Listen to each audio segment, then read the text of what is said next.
नमस्कार, मैं हूं श्वेता सिंह और आप देख रहे हैं आज तक। Army chief general M Naravane Ladakh पहुंचे, यहां पर घायल सैनिकों से मुलाकात की, उनका हालचाल पूछा। जो कमांडर है यहां पर उनसे बातचीत करके जाना कि किस तरीके की तैनाती हमारी है। लेकिन इस सब के बीच में जो संकेत चीन को मिले वो काफी दर्दनाक थे।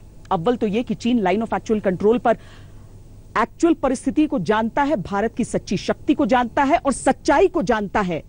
वो इन चीजों को देखकर छटपटा गया कि किस तरीके से उन घायल भारतीय सैनिकों से मुलाकात करते हुए वो तस्वीरें सामने आते हुए दुनिया के सामने भारतीय शौर्य का सबूत था। तो इसके साथ ही रूस में रक्षा मंत्री राजनाथ सिंह का जाना, वहां पर तमाम तरह के उपकरणों, हथियारों की बातचीत होना, रूस की तरफ से भारत को यूएनएससी के स्थायी सदस्य के तौर पर समर्थन देने की बात करना, चीन के लिए आज का दिन बहुत बुरा था।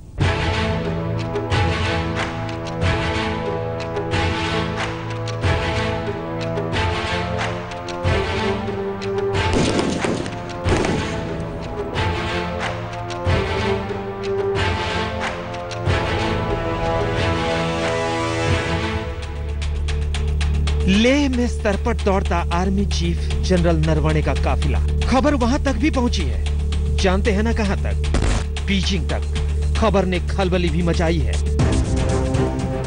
दुर्गम इलाकों में बनी हुई नई नवेली सड़कों पर दौड़ती कारों का काफिला दुश्मन के कलेजे पर सांप लौटने जैसा है। काफिले में आर्मी चीफ हो तो चीन का चित्त बेचैन होना लाजमी है। इस बीच देश को भावुक कर देने वाली तस्वीरें भी आई। जनरल नरवणे ने अस्पताल में जाकर घायल सैनिकों का हालचाल पूछा। ये वही सैनिक हैं जो 15 जून की रात चीन के विश्वासघात का शिकार हुए थे। घायल होने के बावजूद चीन के गुमान को चकनाचूर किया। आर्मी चीफ यहां 2 दिन तक रहेंगे। लेफ्टिनेंट जनरल हरिंदर सिंह से चीन के साथ हुई बातचीत का ब्यौरा लेने के बाद वो सेना की तैयारियों पर विस्तार से जानकारी लेंगे।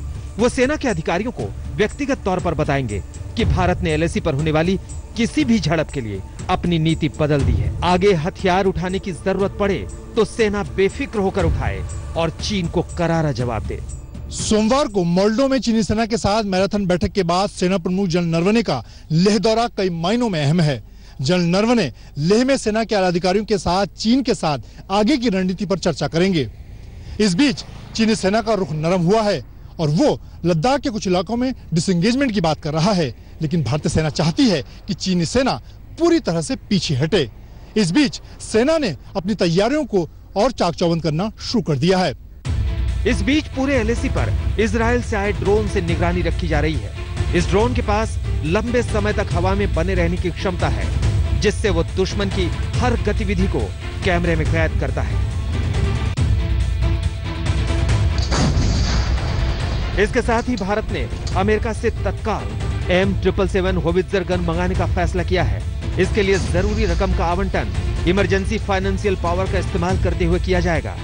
जैसे ही ये गन भारत पहुंचेगी, उसे चिनूक हेलीकॉप्टर के जरिए एलएसी पर भारतीय सैनिकों तक पहुंचाया जाएगा। अपनी यात्रा के दौरान रक्षा मंत्री राजनाथ सिंह रूस के साथ मिलकर चीन को सामरिक और राजनयिक मोर्चे पर घेरने में जुटे हुए हैं। भारत चाहता है कि सुखोई लड़ाकू विमान और T-90 जैसे टैंकों के लिए रूस जल्द से जल्द गोला बारूद की आपूर्ति करे।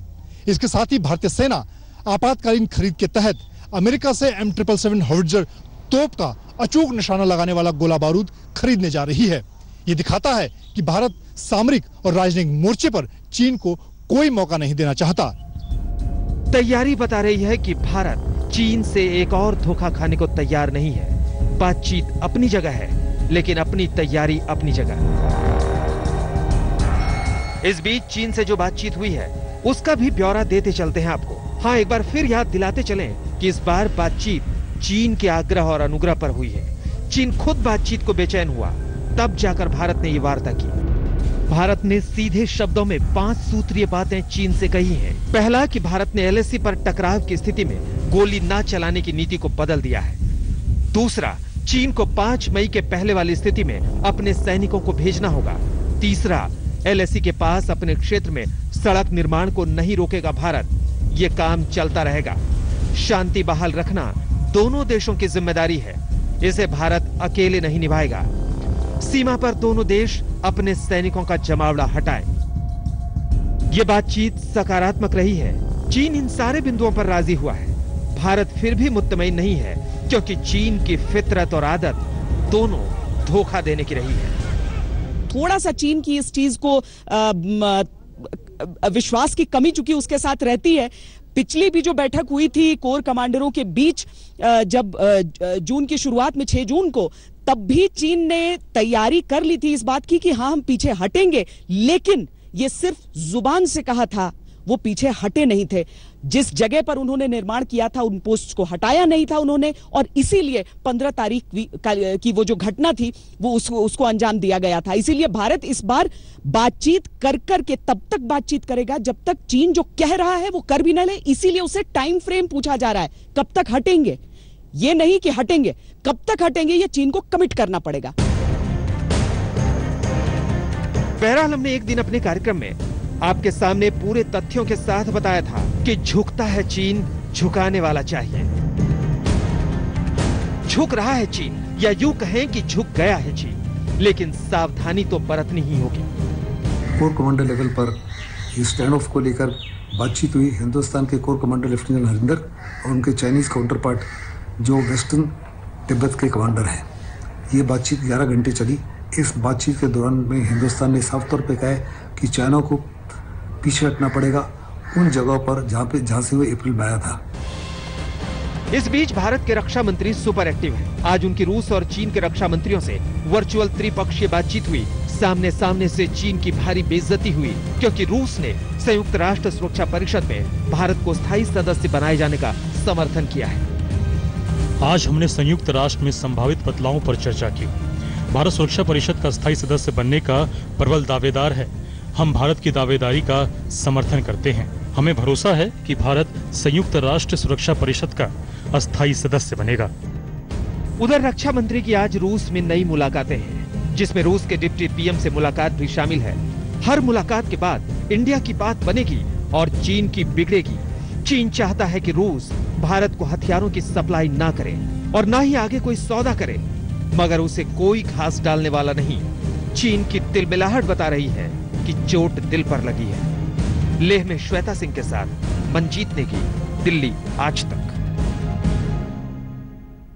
चीन को चुभने वाली एक और खबर दिखाते हैं आपको, और इस खबर को देखकर आपका हौसला भी बहुत बढ़ेगा, क्योंकि जिस जमीन को वो इंच इंच कर हड़पने के मंसूबे संजो रहा है, उस जमीन पर जो योद्धा है, उनका जो रक्त है, जो मां भारती के लिए खौलता है, वो अपने आप में एक मिसाल है।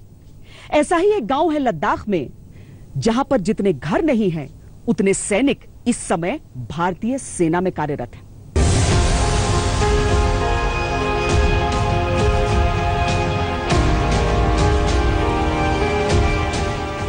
आज हम आपको एक ऐसे गांव के लोगों से आपकी मुलाकात करवाने वाले हैं जिसे सुनकर आप सिर्फ यही कहेंगे कि ये तो अद्भुत है, क्योंकि 63 घर यहां पे आज की तारीख में 80 से अधिक फौज में शामिल है, देश सेवा कर रहे हैं।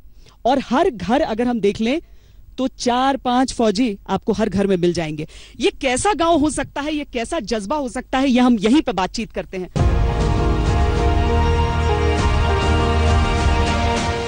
आपने 62 का युद्ध लड़ा है जी। आपने कहां पर लड़ाई लड़ी थी, कैसा था उस समय? जी उस समय बड़ा कठिन था इधर, क्योंकि ये रोड वगैरह बिल्कुल नहीं था। तो हम याक के ऊपर, घोड़े के ऊपर, यहाँ ले से जहाँ अभी बॉर्डर है वहाँ मैक्सिमम 15 या 16 दिन लगता है। अच्छा। तो पूरा पैदल चलता था। तो 62 के बाद फिर ये रोड बना था। उसके बाद कितना मुश्किल हुआ था उस समय लड़ाई में, और क्योंकि आप लोगों को देखकर भी लोग, बच्चों को प्रेरणा यहाँ पर मिली होगी कि वो फौज ज्वाइन करें। देखिए उस टाइम पर तो बड़ा कठिन था।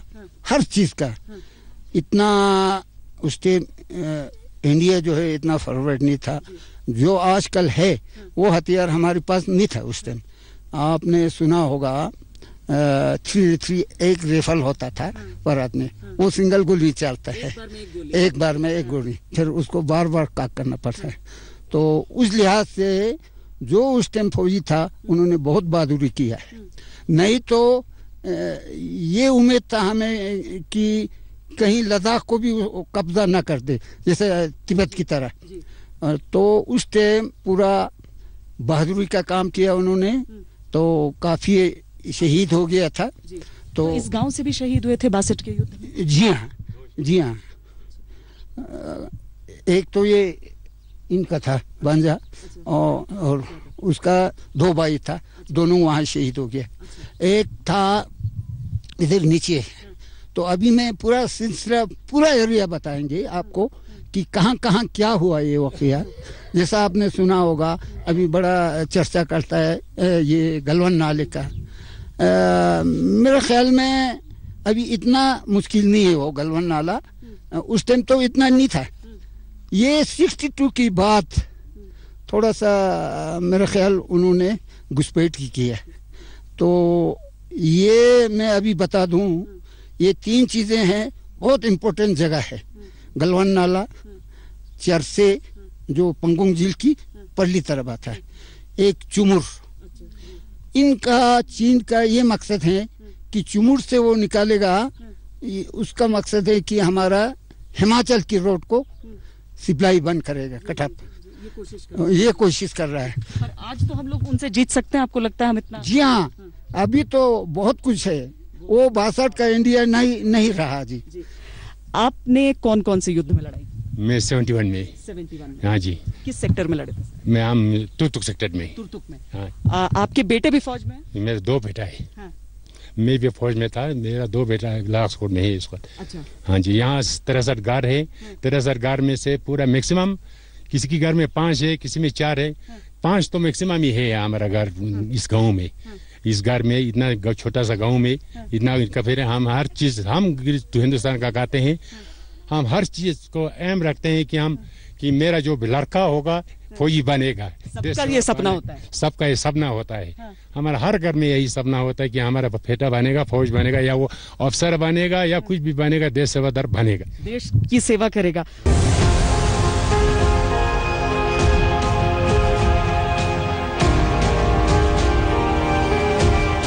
आपका कौन है फौज में? जी, मेरा भाई है फौज में, इस समय बॉर्डर पे है, चेना बॉर्डर पे। और हमें फ़ख्र हो रहा है कि हमारा सारे शुशोत ब्लॉक का जो जितने भी लोग हैं वहाँ पे बैठे हुए हैं, और डर भी लग रहा है। जो शहीद हो गए थे 20 लोग, उनके लिए हमें बहुत दुख भी है अंदर से, और डर भी लग रहा है। वहाँ पे बहुत सारे भाइयाँ हैं हमारा, और हर घर से 3, 4, 5 लड़के तो है ही है। इंशाल्लाह अगर ज़रूरत पड़े तो हम भी तैयार है अपने देश के लिए। आप लोग भी तैयार हैं अपने लिए? चुशोत रामपुर गांव जो है चुशोत में पड़ता है, और उसमें ही हर जगह आपको दिखेगा कि एकदम सबके खून में एक जोश है। तो यानी सबके घर से कोई ना कोई फौज के भीतर। और इसकी वजह क्या है वो आप बता रहे थे, क्यों ऐसा है? क्यों ऐसा यही है कि हम चीन से भी हमारा बॉर्डर नजदीक है, पाकिस्तान से भी हमारा बॉर्डर नजदीक है। क्योंकि यहाँ से चीन का बॉर्डर 500 किलोमीटर पड़ता है, यहाँ 450 किलोमीटर पड़ता है पाकिस्तान बॉर्डर। इसलिए हम शौक रखते हैं कि देश का सेवा करें, हमारा देश बचे। इसका मतलब हमारा शौक तब से ज्यादा क्यों बढ़ा है, अर्जुन राय साहब यहाँ का कोर कमांडर था। उस अर्जुन राय ने हमारा थोड़ा ज्यादा मदद की है कि क्योंकि हम इधर बॉर्डर नजदीक है इनका, उस वजह से भी यहाँ एक्सपोर्ट ज्यादा बढ़ गया है हमारा।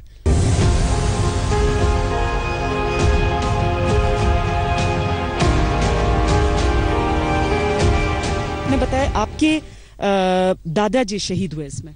हाँ जी। 62 के युद्ध में? हाँ जी। और घर से कौन कौन रहा फौज में? हमारे खानदान में पूरा 12 या 13 आर्मी में है जी। तो हमें बहुत फख्र है कि हमारे खानदान से इतना देश की सेवा करने के लिए आर्मी ज्वाइन किया हुआ है। हाँ। तो मैं भी जाना चाहता हूँ, लेकिन घर में भी एक लड़के का जरूरत पड़ता है। अच्छा। तो इसीलिए मैं आपके भाई हैं? और हाँ, मेरे फौज भाई में? है। हाँ है, फौज में है। फौज में, और 2 भाई शहीद हुआ है। कहाँ पर? ये इधर है, कारगिल वार में। हाँ, आपके भाई शहीद हुए? हाँ जी। तो दादाजी भी शहीद हुआ है। बताइए कि एक वीरता की परंपरा होती है ऐसी, आप लोग अभी पढ़ते हैं या फिर क्या कर रहे हैं आजकल? अभी तो हम लोग पढ़ते हैं। पढ़ते हैं? क्या करना चाहते हैं आप? फौज में जाना फौज में जाना चाहते हैं। आपको अच्छा लगता है कि आपके गांव से इतने सारे फौजी हैं? जी हाँ।